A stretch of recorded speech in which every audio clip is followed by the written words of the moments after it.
Bonjour. C'est le petit escargot qui fait son nid. Ouais. En fait, c'est parce que je sais pas... Bon, je sais pas quoi dire finalement. J'ai chaud, c'est tout. C'est le plus important. Bonne nuit.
J'ai l'impression que je fais un cut comme si j'avais genre 8 kilos à couper.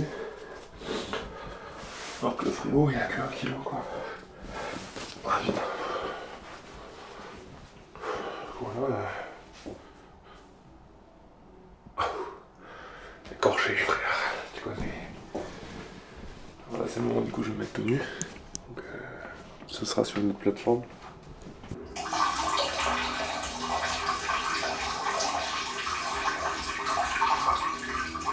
On prend.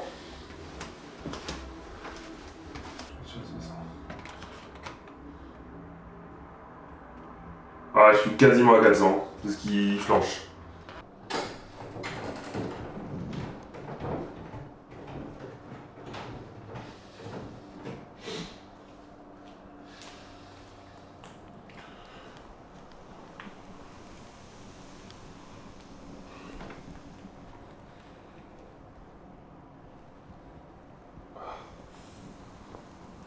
Pile poil, 120. Oh putain. 120? Ouais. Mais en vrai, il est 8h07, pesé dans 1 heure. Il y a un moment que je fais un petit pipi entre temps, je serai au poids, c'est sûr. Oui, mais en plus j'ai le caleçon, s'il faut faire tomber le caleçon, on fera tomber le caleçon.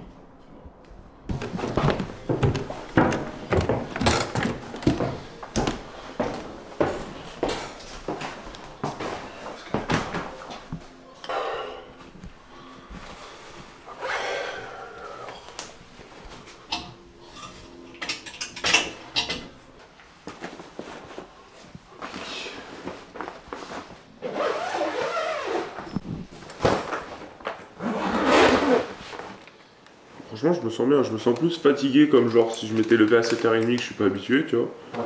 Plutôt que déshydraté ou quoi que ce soit. Non, en vrai, je te dis, t'as pas fait de l'extrême, donc c'est ça qui est très bien. Ouais.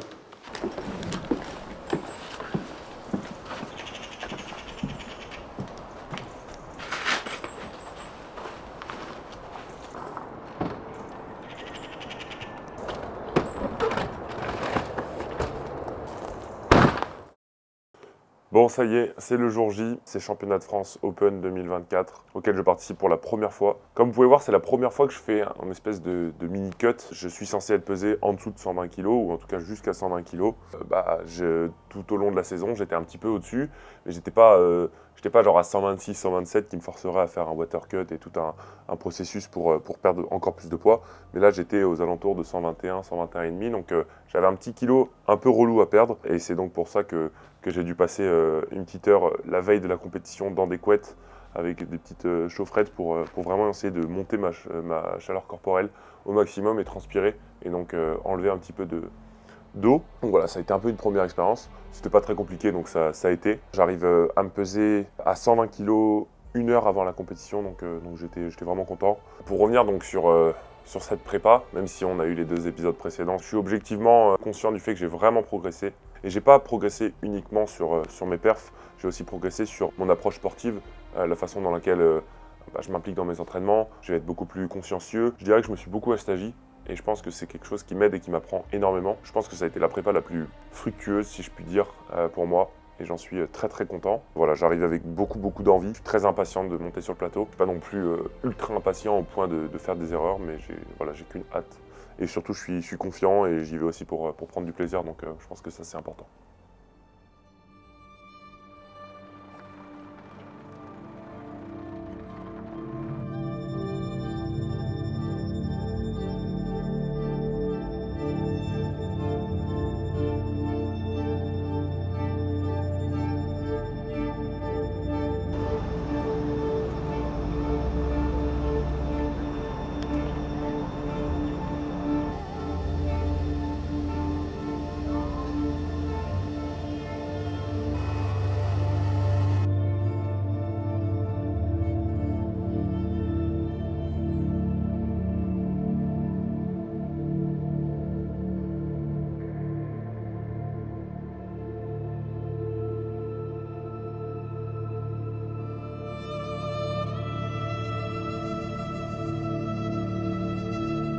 Voilà, donc pesée faite, j'ai été pesé à 119,56. Je vous avoue très honnêtement que j'avais une toute petite part de stress parce que comme je l'ai dit, c'est la première fois que je fais une compète un petit peu au-dessus du poids, enfin en tout cas pendant la saison. Et vu que j'ai jamais vraiment appris à perdre du poids, j'avais un peu du mal. Même si je savais que j'étais au poids, j'avais quand même ce stress de me dire si ça se trouve ma balance n'est pas calibrée. Mais bon, heureusement j'ai fait le poids, donc ça c'est le plus important. Du coup, entre la pesée et le moment de la compétition, on a environ 2 heures. Donc du coup, c'est le moment en fait de refeed. Et sur refeed, il faut quand même bien choisir ses aliments parce que si on va manger des aliments déjà qu'on n'a pas l'habitude de manger ou bien qu'on va trop manger, tout ce genre de choses, on va être ballonné, on va peut-être vomir, ce genre de choses. C'est pas le mieux à l'approche d'une compétition et pendant une compétition. J'ai plutôt bien choisi mes aliments. Il y a juste un truc que je regrette un petit peu après coup, c'est le Powerade. Clairement, en fait, ça fait partie des trucs que je prends jamais. J'ai bu 1 litre de Powerade et je pense que c'était un petit peu trop. Pourquoi j'ai pris du Powerade? Parce que c'est des électrolytes. Et donc c'est très important, surtout que j'ai quand même pas mal déshydraté. J'ai essayé de manger le plus rapidement possible. J'ai arrêté de manger, je crois, aux alentours de 10 h, puisque la pesée était à 9 h, ce qui est relativement tôt. Et le match était donc à 11 h 30. Donc voilà, je me suis mis dans ma bulle, j'ai mis mes écouteurs, j'ai commencé à m'échauffer. Pana est arrivé et on a commencé la compétition et on a commencé le match.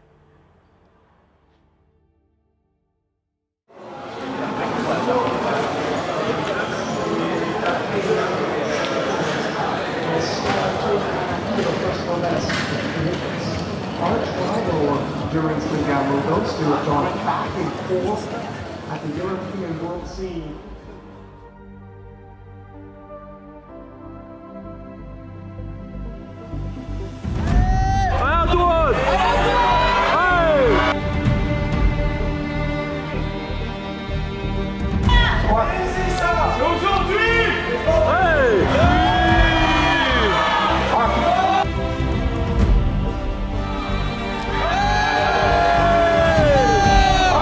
Encore une fois, un travail facile. Hein.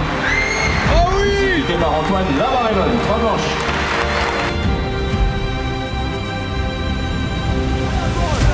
Quand c'est le match qui l'attend.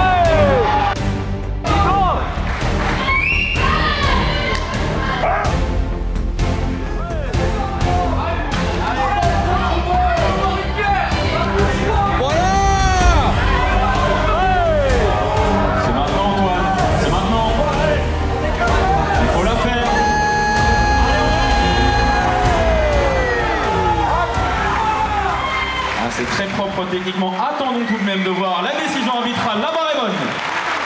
Félicitations Antoine. Alors, comme on l'avait un petit peu dit, on le savait évidemment, on faisait face à un athlète très fort, en la personne de Nicolas. Nicolas, c'est un athlète international depuis déjà quelques années. Et Antoine, ça fait 1 an qu'il s'entraîne vraiment comme un power de haut niveau. Donc c'était sûr qu'avec 1 an d'entraînement, faire face à un athlète qui a quasiment déjà une carrière en international, on savait que ça allait être très compliqué. Mais je pense que c'est important de manière générale de jamais s'avouer vaincu, de toujours se battre jusqu'au bout. Et de toute façon, avec Antoine, on était sur cet état d'esprit de quoi qu'il arrive, ce qui va se passer. On sait qu'on n'est pas favori, mais ça nous va de ne pas être favori, on va y aller à fond, on va faire de notre mieux et on va tout faire pour gagner. Donc Évidemment, toutes les compètes de power commencent par le squat. Et c'est au squat où la différence était vraiment la plus importante avec du coup l'adversaire principal d'Antoine, donc Nicolas. Une tentative de record de France, barre chargée pour Nicolas Perrault à 343 kg. Allez, c'est ton moment, Nico, allez! Allez, on agit, allez! Et bien évidemment, qui est à la hauteur? Voyons voir la réponse des arbitres. Le nouveau record de France appartient à Nicolas Perrault. Donc l'objectif, c'était de rentrer correctement dans la compétition, de faire les barres qu'il faut, pour se rapprocher le plus possible de Nicolas, tout en faisant des barres qui sont cohérentes pour Antoine. Parce qu'en soi, rien ne nous empêche de mettre 325 sur la barre, mais après, il faut encore faire la répétition au squat, et c'est pas juste mettre une barre pour mettre une barre. Donc au final, on a fini le squat avec 307,5 kg, qui est un gros PR en compétition, donc plus 7,5. Il y avait de la marge. Il y avait au moins 2,5, voire peut-être 5 kg de marge. Maintenant, le truc, c'est que à l'entraînement, Antoine, il n'avait jamais fait plus que ça. Donc, le fait de miser sur un 312, 315, je pense que ça aurait été trop risqué. Et de toute façon, on s'était mis d'accord en disant, OK, si tu es vraiment, vraiment en forme, le plus haut du plus haut, ce sera 307 ou 310. On avait sauvé un petit peu les pots cassés. Nicolas, de son côté, je crois qu'il avait fait 343, donc très gros squat. Et de toute façon, on s'attendait un peu à ce scénario où on allait finir le squat avec pas mal de retard. On savait que c'est plutôt au bench ou au deadlift qu'on allait vraiment pouvoir combler justement ce retard. Et c'est un peu l'objectif qu'on avait sur la suite de la compétition.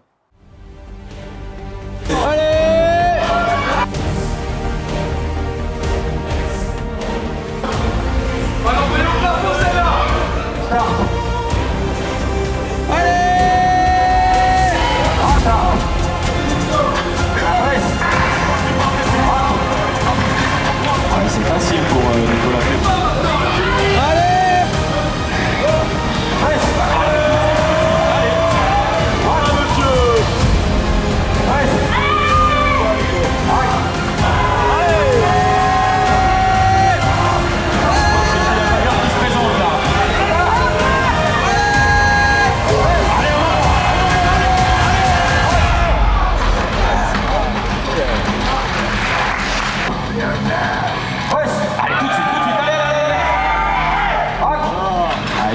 Il ne faut pas compter sur Nico pour rater des barres. Ça, c'est un fait. La barre est bonne.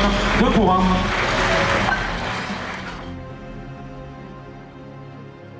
1. Pour ce qui est du bench, le bench s'était bien passé. Il y a eu 2-3 petits pépins physiques pendant la prépa. Après, ça, en vrai, dans tous les sports de haut niveau, quand on s'entraîne dur, avec un gros objectif de performance, on doit pousser notre corps. Et des fois, malheureusement, il y a des pépins physiques. Donc des petites gênes au niveau du pec pour Antoine. Donc on n'avait pas pu beaucoup pousser le bench. Je me rappelle, on avait fait environ 4-5 semaines très transitoires où on ne faisait pas de lourd, on ne faisait pas énormément de volume, on ne faisait pas énormément de stress parce que justement, il y avait son pec qui nous gênait un petit peu, son épaule. On a recommencé à envoyer un petit peu le bench seulement sur les 4-5 dernières semaines avant l'échéance. Et ça, c'est une stratégie que j'utilise pas mal en coaching. C'est de se dire, OK, on va maintenir le niveau le temps que le corps se remette un petit peu des petites gênes qu'il peut avoir. Et sur les dernières phases d'entraînement, c'est là où on va pousser un petit peu plus pour retrouver de la progression. On se sort pas trop mal du bench. On tente un record de France sur la dernière barre qui passe pas de vraiment pas beaucoup. Donc on finit le bench avec 220 kg, qui est du coup une de ses meilleures performances en compétition. Et surtout, une très grosse barre, 220 kg au bench en compétition au poids lors des championnats de France. C'est pas une petite barre, c'est vraiment une très bonne barre. Donc à ce moment-là, après le squat et après le bench, on est 38 kg derrière Nicolas. Donc pour gagner, il faudra qu'on fasse 38 de plus que lui au deadlift. Alors, Antoine est très bon au deadlift, mais le truc c'est que Nicolas aussi. Donc à ce moment-là du match, on s'était quand même posé, on avait dit écoute, là ça paraît quand même assez compliqué. On sait jamais, une erreur peut toujours arriver. Donc du coup, ce qu'on a fait, c'est qu'on a un petit peu changé la stratégie. Et ce qu'on a fait, c'est qu'on s'est calé sur Nicolas. Donc l'idée, c'était la suivante. La première barre, elle va nous servir à rien, mais elle va nous permettre de tirer après Nicolas. Ça nous laissera le temps de voir du coup ce que va faire Nicolas en première barre, de combien il va mettre en deuxième, et nous ajuster par rapport à ça. Ce qu'on avait fait, c'est qu'on avait changé la barre de départ d'Antoine. Nicolas, de mémoire, il est aux alentours des 3,20, 3,25. Nous, ce qu'on a fait, c'est qu'on a mis 3,30, donc une barre pas très lourde pour Antoine, mais qui nous permettait en fait de passer après Nicolas et donc de prendre le temps de voir ce qu'il allait faire, combien il allait faire, comment sa première barre allait bouger et surtout combien il allait demander en deuxième barre pour en fait pouvoir suivre par rapport à ce qu'il allait faire. C'est un peu comme une espèce de partie de poker où on prend la main, c'est-à-dire qu'on a le temps de voir ce que les autres font et on a le temps d'ajuster par rapport à ce que les autres font. Donc c'est un peu ce qu'on a mis en place. Et du coup, ça nous a permis de voir que avec la deuxième barre d'Antoine, on pouvait tenter le record de France, ce qui était un peu l'objectif, donc à 356 kg.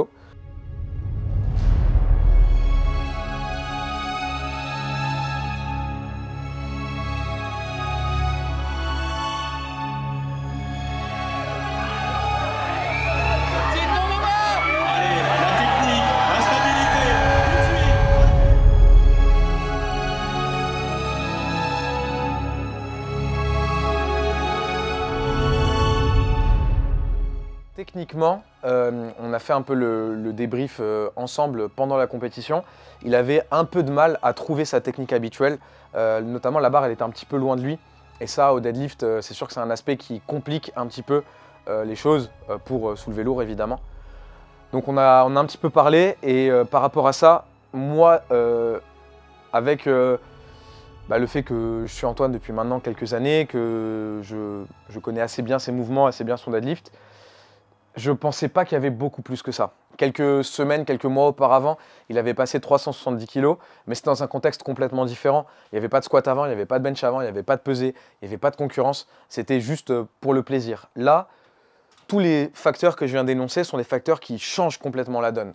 Et par rapport à tout ça, par rapport du coup au fait que techniquement, il n'était pas aussi bien que d'habitude, moi je visualisais un deadlift aux alentours des 362, 365 en dernière barre.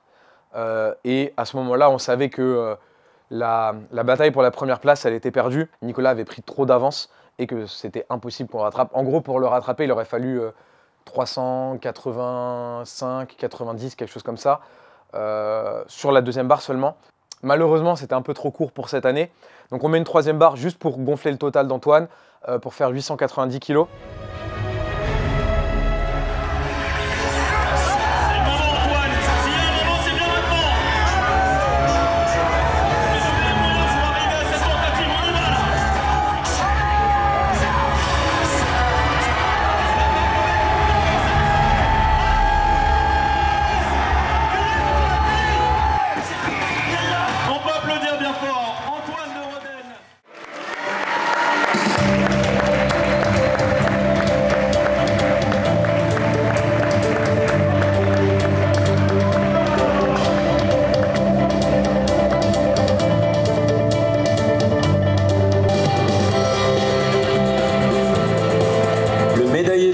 Ces championnats de France en moins de 120 kg avec 861, nous vient de Luskov également, c'est Benji Vincent. Avec un nouveau record de France au bench à 225,5. Le médaillé d'argent totalisant 883,5 de la Team Costock Île-de-France, Antoine de Roden.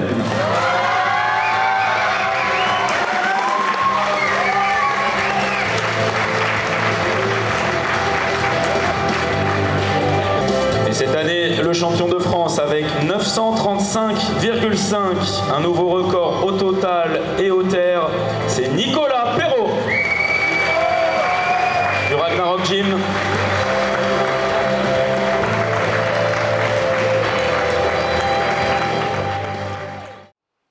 Pour moi, de manière plus générale, ça montre qu'en un an, Antoine il a pris une dimension.